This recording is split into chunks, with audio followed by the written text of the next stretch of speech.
Oke, selamat sore, selamat siang menjelang sore kepada Bapak John Ri Purba. Selamat siang, jelang sore.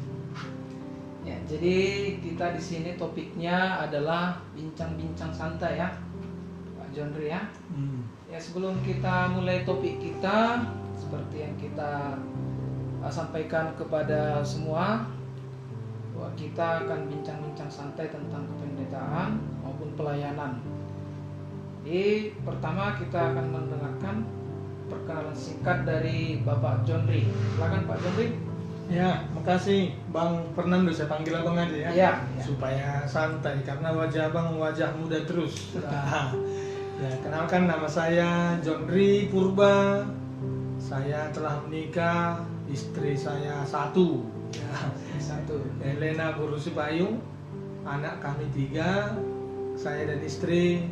Ya, puji Tuhan diberikan Tuhan kepercayaan melayani di sebuah lembaga okumene, lembaga interdenominasi, yaitu LPMI, Lembaga Penanganan Mahasiswa Indonesia. Ya, berarti Pak John Ri melayani di LPMI ya? Ya. Sudah berapa lama Pak John Ri melayani di LPMI? Puji Tuhan ini bulan Maret, ya tepat 16 tahun. Karena saya masuk LPMI Maret 2006. Maret 2006. Ya, dan saat ini Maret 2022. Ya. 16 tahun. 16 tahun ya, sudah cukup luar biasa ya, 16 tahun ya. Dengan waktu yang sudah mencapai 16 tahun, apa yang unik melayani di LPM ini Pak John Ri? Bisa diceritakan kepada kita semua? Ya, Hal yang unik? hal yang unik ya. Memang dulu, ya sebelum sampai ke sana barangkali saya sampaikan dulu sejarah mengapa saya sampai di LPMI ya. Ya.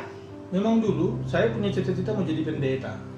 Jadi pendeta. mau jadi pendeta karena melihat waktu saya kecil itu kalau salah kelas 4 SD atau kelas 3, saya betapa kagum melihat pendeta yang khotbah pakai jubah gagah. Lalu saya bangga punya orang tua yang melayani. Bapak saya itu dulu sintua, Ya. sudah umur 60 tahun masih ngajar sekolah minggu dia di gereja. Jadi saya salut kenapa ada orang tua yang masih mau ngajar anak-anak ya. Lalu saya merasa terpanggil dan panggilan itu terus hidup, ingin jadi pendeta. Ya. Tapi waktu itu saya masuk STT, Sekolah Tinggi Teologi Gereja Metodis Indonesia di Sebulangit, kalau Bang Fernando tahu. Ya, di Sebulangit di Bandar Baru. Saya masuk di sana tahun 2000, lalu selesai tahun 2005 bulan Mei. Nah, waktu saya studi di sana tahun ketiga, sepertinya terjadi ya perubahan, dibilang boleh, mungkin Tuhan memanggil ke arah yang lain juga boleh dibilang seperti itu.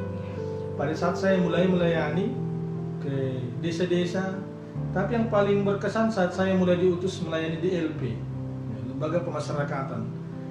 Lalu saya bersama abang senior juga melayani di anak-anak jalanan yang ada di pinggiran rel kereta api daerah Helvetia di Medan ya.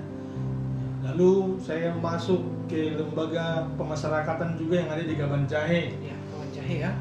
Jadi menarik sekali bagi saya. Menariknya adalah ternyata pelayanan ini bukan hanya di gereja. Ya. Nah, itu memulai saya antusias. Lalu saya tamat tahun 2005. Nah, 1 tahun pertama saya melayani di gereja, membantu pelayanan pemuda di salah satu gereja yang ada di kampung kami di Siantar. Saya kan orang Siantar. Nah, di Pematang Siantar. Nah, tapi entah kenapa 1 tahun itu tidak menikmati. Barangkali di situ tadi ya, ada kecemasan yang lain yang Tuhan taruh. Seakan-akan memang bukan dipanggil jadi pendeta jemaat. Lalu saya dihubungi, ya entah kenapa lama tak berkomunikasi lagi dengan teman. Ya. Yang dulu satu STT tapi sudah duluan melayani di LPMI. Ya, namanya Bang Renol ya, Bang Renol Putar-Putar. Lalu saya masuk di bawahnya ke LPMI.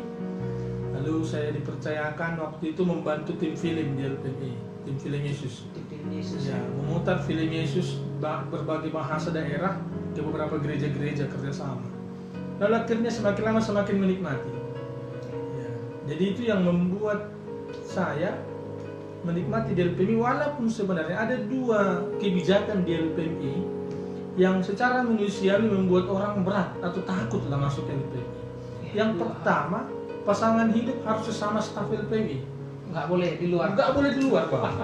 Jadi saya staf LPMI, istri saya itu nggak boleh bidan, nggak boleh guru, nggak boleh pegawai asuransi, nggak boleh jual kelontong, nggak boleh PNS, nggak boleh PNS. Walaupun istri saya pintar masak, nggak boleh sambil catering, gitu. Jadi harus di sini dua-dua, ya. Nggak boleh sampingan ya? Nggak boleh sampingan.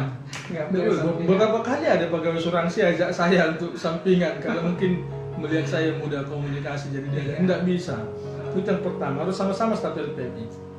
Lalu yang kedua, bebas kita tentukan gaji kita berapa, Bang. Oh, bebas ya.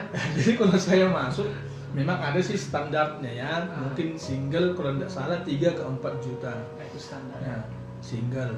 Bisa kita pilih 4, yang masih tidak apa-apa bisa.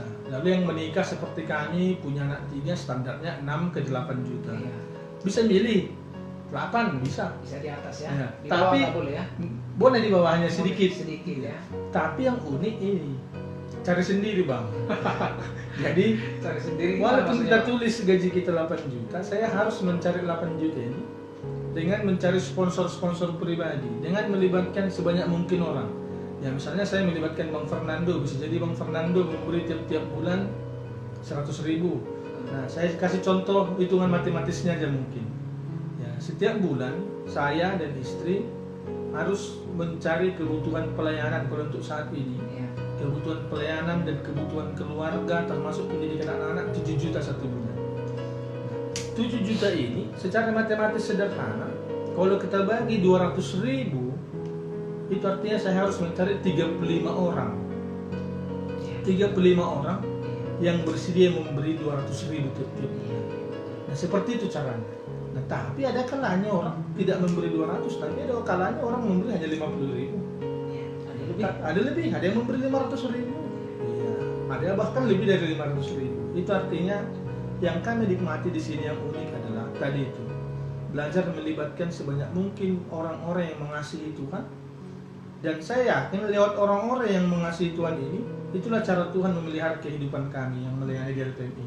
Di situ keunikannya. Iya, jadi tadi timbul Bapak John Ri kan menyebutkan angka untuk yang lajang itu 3 sampai 4.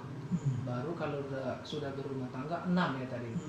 Ya. Jadi gimana kalau kira-kira angka yang ditetapkan ini jauh di bawahnya? Apakah ada konsekuensinya atau gimana? Konsekuensinya yang paling dikatakan seperti sanksi berat atau apa? Ya tidak ya, tapi ya LPMI memfasilitasi paling tidak kita dalam 2 bulan itu diminta untuk cuti tanda petik atau beristirahatlah sebentar sedikit atau agak mundur sedikit dari pelayanan untuk mengusahakan dana. Karena bagaimana misalnya kita ibaratkan seperti orang menerbangkan roket ya. Bagaimana roket terbang tanpa bahan bakar. Jadi demikian juga bagaimana pelayanan berjalan lancar tanpa ya kesediaan bahan bakarnya. Ya, karena kan staf LPMI dia akan mendanai sendiri pelayanannya. Tapi ya di situ tadi tidak selalu harus berkelimpahan kita baru melayani. Tidak harus selalu berkecukupan baru melayani. Ya, karena Tuhan akan memberikan selalu sukacita pelayanan cukup atau tidak cukupnya. Ya, jadi di sini yang paling penting adalah bagaimana kita mengimani pemeliharaan Tuhan lewat orang-orang yang mengasihi Tuhan. Berarti di sini konsepnya kawan-kawan Bapak John Ri ini melayani baru mengusahakan dana sendiri lewat mitra ya. Iya. Berarti, ya. Betul. Jadi mitra, kami sebut mitra ya, tepat sekali ya. Kata-kata mitra itu lebih tepat. Jadi mitra itu ambil bagian dalam 3D. Dana, doa, daya. Ya. Dana itu yang saya sebut tadi, mengambil bagian dengan sukacita, memberi untuk LPMI melalui staf yang melayani. Lalu doa bagaimana dilakukan? Tiap bulan kami akan mengirimkan semacam buku renungan, kalau sekarang sudah dalam bentuk PDF. Dalam renungan harian yang kami kirimkan itu akan ada topik-topik doa LPMI yang bisa didoakan oleh mitra. Nah, bagaimana daya dilakukan? Daya dilakukan, ya misalnya seperti Bang Fernando. Bang Fernando bisa ikut dengan kami melayani suatu ketika, misalnya saat mission trip ke desa. Kalau Bang Fernando punya waktu mau ikut, boleh. Tapi disitulah mitra itu kami sebut tim misi, yaitu orang-orang yang bersedia ambil bagian mendukung doa maupun dana secara rutin tiap bulan. Jadi Pak John-ri kan ini tadi melayani. Apakah ada fokus utama dalam bentuk pelayanan yang lebih diunggulkan di LPM ini? Mungkin saja khususnya ke bagian ini atau seperti itu, ada kira-kira Pak John-ri? Iya, baik, makasih Bang Fernando. Di LPMI saat ini ada 4 bidang pelayanan. Yang pertama kampus, pelayanan kampus. Karena memang secara internasional LPMI, ya kalau LPMI di Indonesia kan ada di 41 kota. Tapi secara internasional LPMI itu Campus Crusade for Christ, ada di 193 negara. Ya, seperti namanya Campus Crusade for Christ. Pelayanan yang pertamanya itu awal-awalnya itu kampus. Tapi selanjutnya berkembang dari kampus ke dunia kerja, marketplace, profesional. Ya, kalau sekarang leader ya. Lalu pasti orang-orang yang kita layani ini ada di gereja. Sehingga LPMI menjangkau dunia ini, menjangkau orang-orang di sekitar kita melalui kerjasama dengan gereja. Jadi kita kerjasama dan bermitra dengan gereja apa saja. Karena LPMI seperti yang saya bilang tadi interdenominasi. Jadi kita bekerja sama dengan semua anggota tubuh Kristus, gereja-gereja yang menangkap visi yang sama. Lalu yang keempat, kita mengembangkan pelayanan digital, melihat kemajuan teknologi zaman sekarang, kita mengembangkan pelayanan digital. Ya, sehingga kalau dulu orang nonton film Yesus itu dengan VCD atau dengan proyektor yang diangkat berat-berat, kalau sekarang Bang Fernando bisa nonton film Yesus di handphone, tinggal install aja dari Play Store, ya, Jesus Film. Nanti Bang Fernando bisa buka Jesus Film itu, bagaimana Yesus Film sudah diterjemahkan dalam 1800-an bahasa. 1800 bahasa ya. Iya, jadi abang bisa lihat itu. Nah, yang paling menonjol ciri khas LPMI, baik dia di bidang pelayanan kampus, kerjasama gereja, profesional atau dunia kerja, tim film, tidak lepas dari fokus utamanya penginjilan dan pemberitaan. Jadi kita mengabarkan Injil. Orang yang mendengarkan Injil dan percaya Yesus kita muridkan dalam kelompok-kelompok pemuridan. Begitu. Berarti orang yang sudah dikabarkan Injil ini dilatih kembali. Iya. Dimuridkan. Lalu kita latih, kita utus untuk menjangkau yang lain-lain. Diutus kembali seperti apalah ya? Ya apa namanya, jaringan ya? Seperti jaringan ya. Betul. Sebenarnya kalau dalam dunia kerja sekarang identik juga dengan MLM ya. Iya, MLM. Bagaimana saya memuridkan 2 orang, yang 2 orang ini mencari masing-masing lebih banyak lagi orang agar mau tetap bersekutu ya. Betul. Ya berarti kalau dari tanggapan di sini tujuan dari LPM ini bagaimana orang memiliki waktu yang lebih untuk mempelajari tentang Tuhan Yesus dan menguatkan iman lah ya. Iya, ya. betul.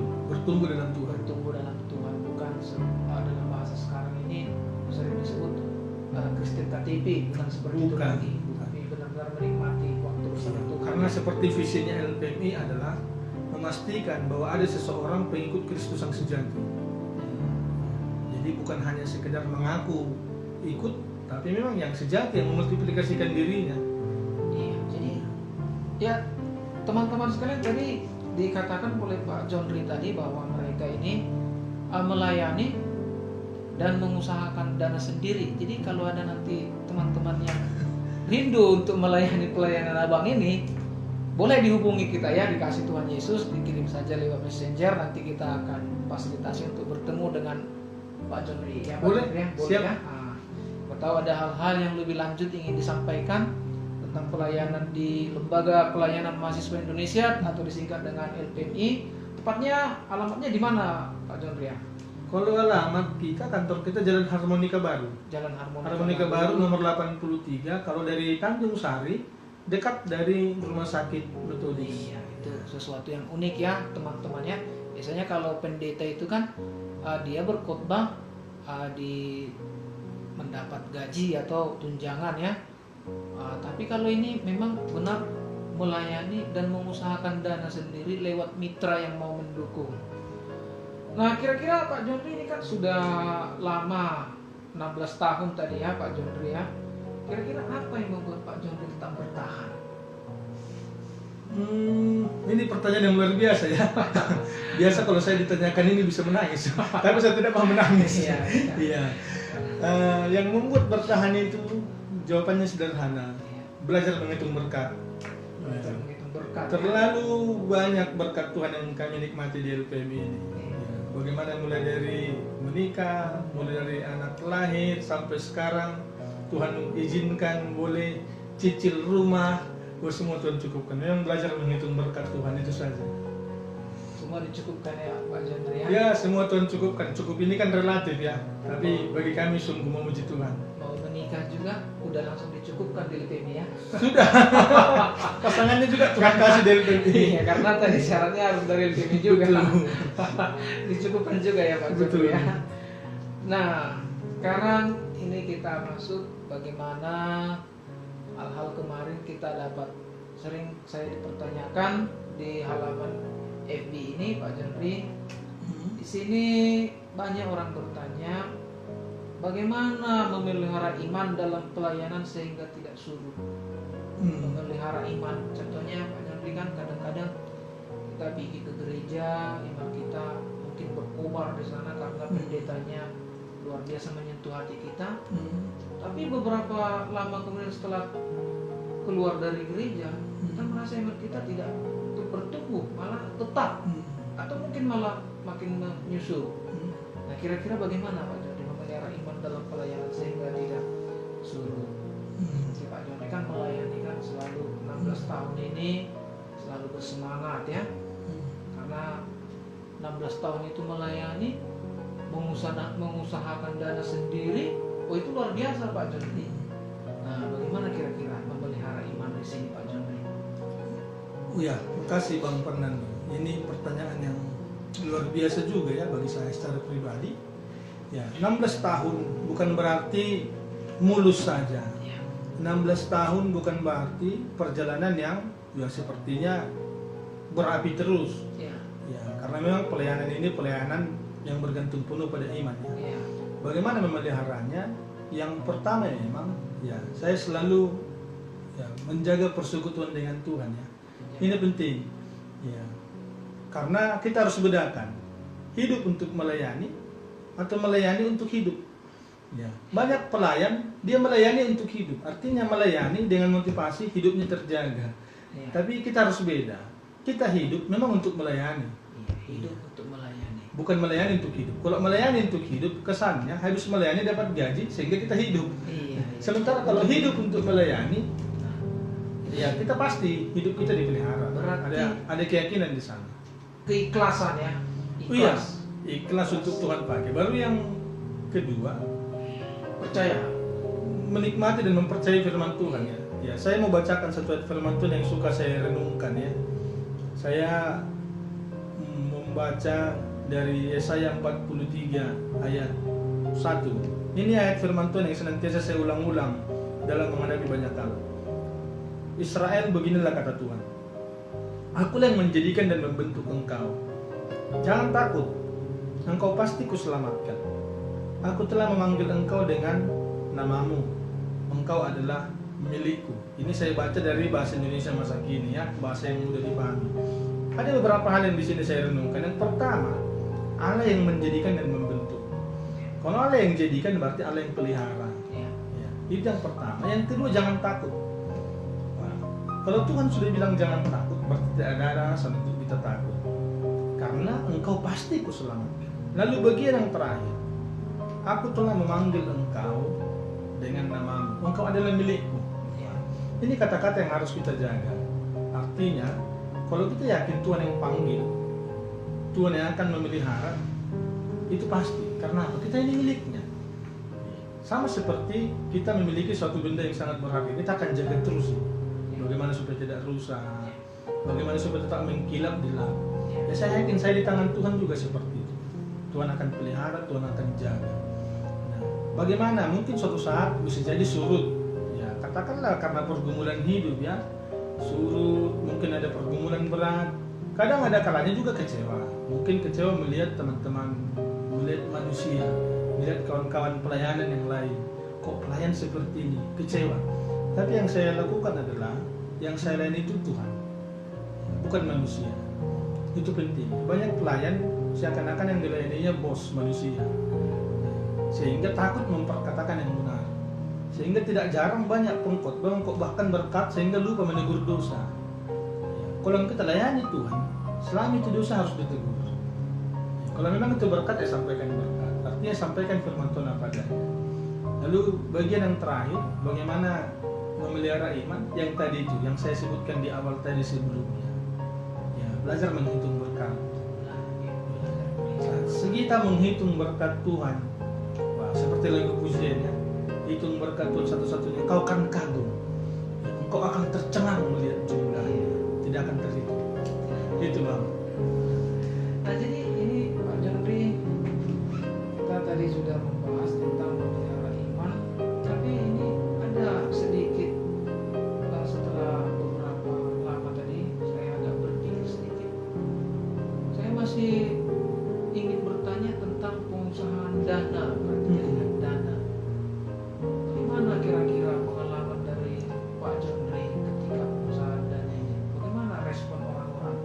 Wah, ini pertanyaan yang menyenangkan. Iya. Iya. Respon berbagai macam. Iya. Ada kalanya kita berpikir, ya biasanya kan kalau kami mencari dana bulan DNPD itu ada. Ya ini mungkin biasanya sebelum masuk perkuliahan, biasanya bulan Februari sampai ke awal Maret itu bulan DNPD. DNPD itu Discipleship Partnership Ministry Development. Jadi pengembangan mitra pelayanan. Ya, jadi PMP, penggalangan mitra pelayanan selama Februari ke awal Maret. Walaupun sebenarnya ini harus dikerjakan terus menerus walaupun bukan musiman. Ada banyak respon. Nah, saat kita mendata nama, biasanya itu kan kita data nama untuk kita doakan. Nah, kecenderungan kita mulai mendata siapa yang kita kenal dan kita merasa dekat dengan dia. Saya mulai data, siapa dulu ya adik-adik yang saya layani ya, siapa teman dekat saya di gereja ya, saya data. Lalu masuk ke yang sudah kurang kenal, hanya semungkin ketemu sekali-sekali. Bahkan masuk nama dapat kita dari orang lain, dari teman yang tidak kita kenal sama sekali. Tidak kita kenal ya. Yang uniknya, yang dekat ini jadi jauh. Kenapa? Ya, dekat. Saat kita hubungi, dia takut bilang tidak bersedia. Nah, Akhirnya WA kita nggak dibalas, telepon tak dijawab. ya. Iya. Yang uniknya ada yang blokir. Oh, ada yang blokir. Ada yang blokir WA. Bahkan ada yang marahi. Marah dia seperti ini. Saya suka kirim ayat firman Tuhan ke WA. Ya, Mungkin hari Minggu saya suka kirim ayat firman Tuhan. Ada yang bilang, gak usah kirimin lagi ya. Karena dia berpikir kalau saya kirim ayat firman Tuhan, saya akan minta uangnya. Seperti itu. Ya. Iya. Jadi cenderung seperti itu. Jadi kehilangan teman. Ya bahasanya kehilangan teman. Karena teman dekat dihubungi. Nah, dia malu bilang tidak bersedia. Akhirnya tidak merespon. Ya. Nah, yang paling unik justru sering sekali yang tidak kenal sama sekali. Justru yang setia sampai hari ini. Yang tidak kenal sama Yang sekali. tidak kenal. Saya mengalami itu. Ada satu mitra, ya saya katakanlah tim misi ya, yang mendukung dan memberikan dana, mendukung doa dan memberikan dana rutin tiap bulan, yang sampai hari ini sudah 16 tahun, dia terus mengirimkan, walaupun kami nggak pernah ketemu. Ya. Ya, tidak pernah ketemu, tidak pernah lihat wajahnya seperti apa. Tidak pernah ketemu, tidak tahu aja. Tidak tahu aja. Ya, karena WA-nya pun bukan wajahnya dia. Ya, paling saya lihat itu wajahnya di Facebook, itu aja. Tapi kami komunikasi langsung dengan dia ketemu tidak, hanya bicara di WA. Kalau dulu waktu masih handphone yang lama, telolet itu ya, Iya. itu, ya paling ketemu di SMS. Iya. Ya, tapi sejauh ini selalu setia tanpa diingatkan. Justru yang dekat sekali ini, seperti saya bilang tadi, menjauh. Jadi bagi kami PMP mendekatkan yang jauh, menjauhkan yang dekat. Kadang seperti itu. Ya, ada juga respon orang yang memandang kita seperti peminta-minta. Seperti meminta-minta. Maksudnya gimana Pak John? Misalnya saya hubungi Bang Fernando. Iya. Bang, dukunglah pelayanan kita. Misalnya seperti saya bilang tadi, saat ini kebutuhan pelayanan kami 7 juta satu bulan. Ya. Untuk pelayanan dan juga kebutuhan keluarga. Kami mencari 35 orang yang memberi 200.000. Ya. Nah, ada yang responnya, kalian ini aneh ya, pelayanan kok minta-minta, kok sampai-sampai proposal gitu ya. Lalu ada juga yang mengatakan, kenapa nggak bekerja di tempat lain? Ya. Karena suatu kali saya melibatkan orang seperti ini waktu saya masih single. saya ditawari bekerja di perusahaannya. Iya. Perusahaannya Pak ya. Ya, kau di sekolahku aja, gitu ya. Kebetulan dia punya sekolah, kau di sekolahku aja. Nanti aku gaji seperti standar UMR. Wah. Jadi memang puji Tuhan dengan sukacita saya tolak dalam nama Yesus, Pak. Ya, beragam. Ada juga yang memang responnya sangat positif. Bahkan ada yang luar biasa, yang hanya masih bertemu sekali, kalau sampai hari ini terus setia, bahkan tidak ingin namanya ditulis. Ya. Nah di LPMI setiap mitra pelayanan itu kan terdata rapi, karena setiap mitra saat dia memberi, maka akan dikirimkan langsung tanda ucapan terima kasih. Jadi mitra tidak berhenti di kami. Misalnya Pak Fernando mengirim dukungan dana itu ke rekening lembaga, ke rekening LPMI. Bisa juga lewat saya. Tapi saya itu harus setorkan ke LPMI. Harus disetor dulu. Iya, untuk menjaga integritas kita sebagai pelayan itu harus dikuduskan dulu lah di mesbahnya LPMI istilahnya. Lalu nanti LPMI akan keluarkan itu ke kita setiap bulan dan mengirimkan seperti tanda bukti bahwa dukungan itu sampai sebagai tanda ucapan terima kasih ke mitra-mitra. Bahkan ada yang tidak mau dikirimin itu dan ingin namanya dicatat NN aja. Ada yang seperti itu walaupun masih jumpa sekali. Tapi ada yang seperti saya bilang tadi, sudah seperti dekat sekali, seperti saudara. Dan kita punya keyakinan dia pasti memberi.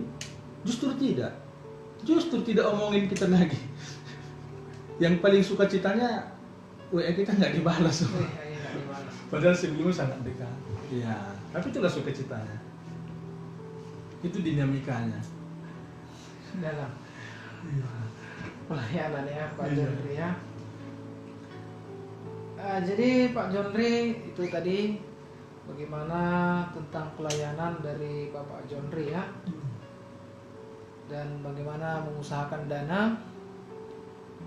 Nah, kira-kira Pak Jonri sebelum kita akan mengakhiri topik kita hari ini, kira-kira ada nggak pesan bagi kaum muda, Pak Jonri, dalam melayani Tuhan?